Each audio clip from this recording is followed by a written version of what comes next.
Sarah Jenkins stood outside the private medical clinic, the rain pelting down on her makeshift stall. At 43 years, she had been selling homemade sandwiches here for 3 years, ever since losing her position at the investment banking firm where she'd worked for 15 years. The economic downturn had hit her hard, leaving her with consolidated debt and a mortgage refinance that stretched her budget to breaking point. Today was particularly difficult. Her comprehensive health insurance had expired last week, and her son needed his annual checkup at the premium health center across town. The thought of paying out of pocket for preventative health care made her stomach churn. Egg and cress, love, she called to a passing businessman, his Italian leather shoes splashing through puddles as he hurried by, pretending not to hear. Just as she was about to pack up for the day, a gleaming black Mercedes pulled up. The door opened, and out stepped a mountain of a man, his face instantly recognizable even to those with only a passing interest in sports. Muhammad Ali, the greatest heavyweight champion in boxing history, stood before her, accompanied by his personal financial advisor and what appeared to be his personal physician. "Something smells delicious," Ali said, his voice softer than the booming proclamations she'd heard on television, but still carrying that unmistakable charisma. "Just simple sandwiches," Sarah replied, trying to hide her awe. "Nothing special." Ali approached her stall, examined her offerings with genuine interest. "Sometimes the simplest things are the most honest," he said, selecting a cheese and pickle sandwich. He handed her a 50-pound note. "Keep the change." "I can't accept that," Sarah said, attempting to return the money. "Why not?" "Because it's not earned. I'm not looking for charity." Something shifted in Ali's expression. Respect, perhaps. "What's your name?"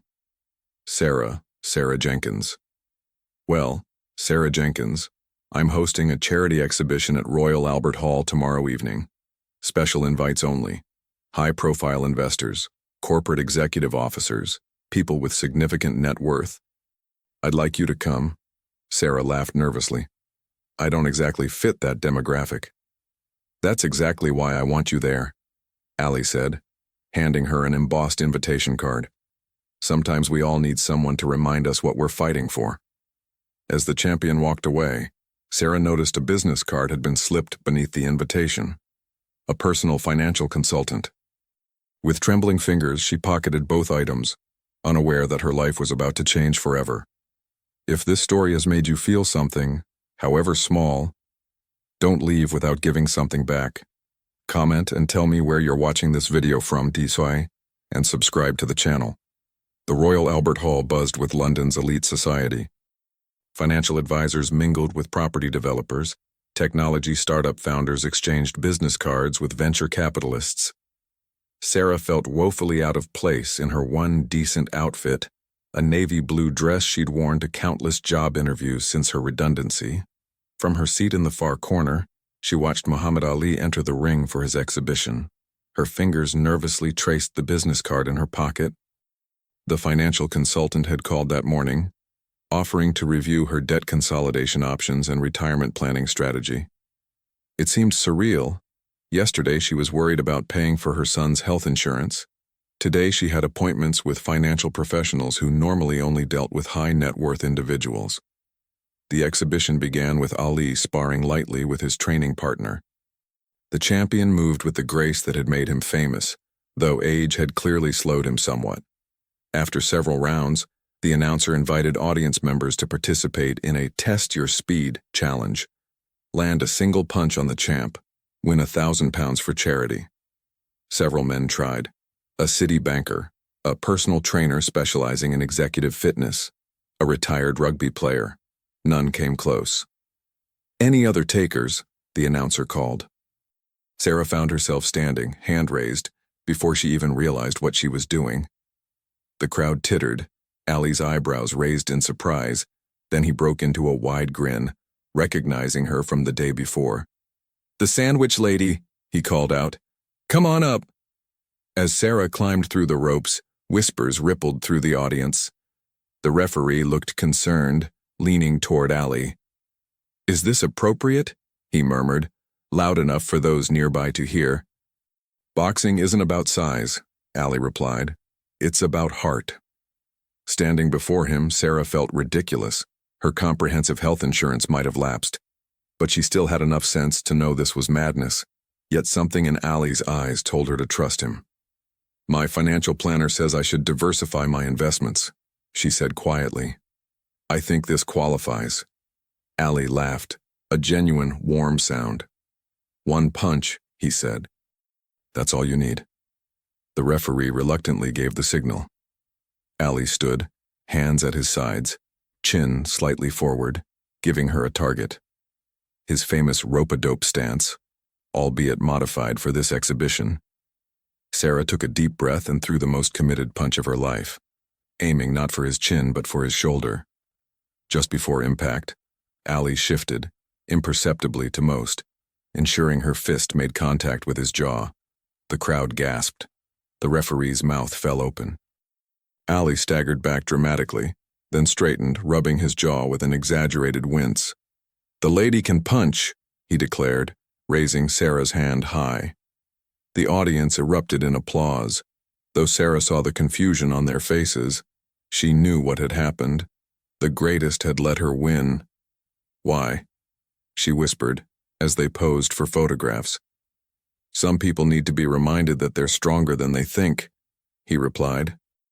And some people, he nodded toward the wealthy audience, need to be reminded that strength comes in all packages. The morning after the exhibition, Sarah's phone wouldn't stop ringing. Her picture was in all the papers, the sandwich seller who'd punched Muhammad Ali. Local television wanted interviews. A startup digital banking app offered her a promotional deal. An executive headhunter specializing in financial services called about a position with a progressive investment firm looking to improve their public image. They want someone with real-world experience, the recruiter explained. Someone who understands financial hardship firsthand but has the professional background to translate that into meaningful customer service. Sarah sat at her kitchen table, surrounded by business proposals and job offers, stunned by the sudden turn of events. Her son watched her with wide eyes. "Mom, are you going to be rich now?" he asked. "No, love," she replied, "but I think we might be okay." The doorbell rang. Outside stood a woman in an impeccable suit, holding a leather portfolio. "Ms. Jenkins, I'm Diane Reynolds, personal assistant to Mr. Ali. He asked me to bring you this." Inside the portfolio was a comprehensive financial plan, investment opportunities, options for refinancing her mortgage at a preferential rate, educational trust fund information for her son, and a check for £5,000, the exhibition prize money, quintupled. A note was attached in Ali's distinctive handwriting. "This isn't charity. It's an investment in someone who doesn't quit. The greatest investments are in people who stand up when life knocks them down." Sarah's eyes welled with tears. "Please thank him for me." "You can thank him yourself," Diane replied. "He's invited you to join him for lunch. He says you're the only person who's managed to land a punch on him in years. He wants to hear your story." At the exclusive restaurant, Ali sat with his nutritionist, discussing his specialized diet for managing his health condition. When he saw Sarah, he dismissed his entourage, insisting on a private conversation. The exhibition was just the beginning, Ali told her over lunch. What matters is what you do with the opportunity. "Why me?" Sarah asked. "There are millions of people struggling with financial insecurity. When you refused my money that first day, you showed integrity," Ali replied. "And yesterday, when you stepped into that ring despite your fear, you showed courage. Those qualities are worth investing in. I don't know how to repay you. Build something meaningful, then help someone else. That's how we change the world, one person at a time." By the time they finished lunch, Sarah had made her decision. She would accept the position with the investment firm, but with conditions. She would develop financial literacy programs for underprivileged communities, focusing on preventative financial planning rather than crisis management. As they parted ways, Ali pressed something into her palm, a key. "What's this?" she asked. "The key to a small office space near your old sandwich stall. Consider it your first branch. Branch of what? Whatever you decide to build, he said with a smile. I may not know much about personal finance management, but I know potential when I see it. 5 years later, Sarah stood in the gleaming headquarters of Jenkins Financial Wellness, her company that had grown from a one-room office to a nationwide enterprise specializing in financial education and support for working-class families. Her emergency fund workshops and affordable health insurance guidance programs had helped thousands avoid the pitfalls she had once faced. Her son, now studying business administration at university, interned in their digital banking department, developing an app that made financial planning accessible to everyone. The premium health center that once seemed out of reach was now a corporate partner, offering preventative healthcare seminars in conjunction with Sarah's financial wellness programs. When news of Muhammad Ali's declining health reached her, Sarah flew to America to visit him. The champion's condition had deteriorated, but his eyes still lit up with recognition when she entered his room. "The sandwich lady," he said softly. "The man who changed my life," she replied, taking his hand. "No." Ali shook his head.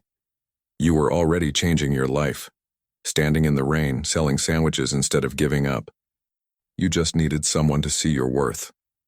Sarah showed him photos of her company, explaining how they'd helped thousands of families establish emergency funds, secure affordable health insurance, and develop sustainable financial plans. "Your legacy isn't just in the boxing ring," she told him. "It's in all the lives you've touched, in all the people who found their strength because of you." Ali smiled. "That's the real championship," he whispered. "The one that outlasts us all."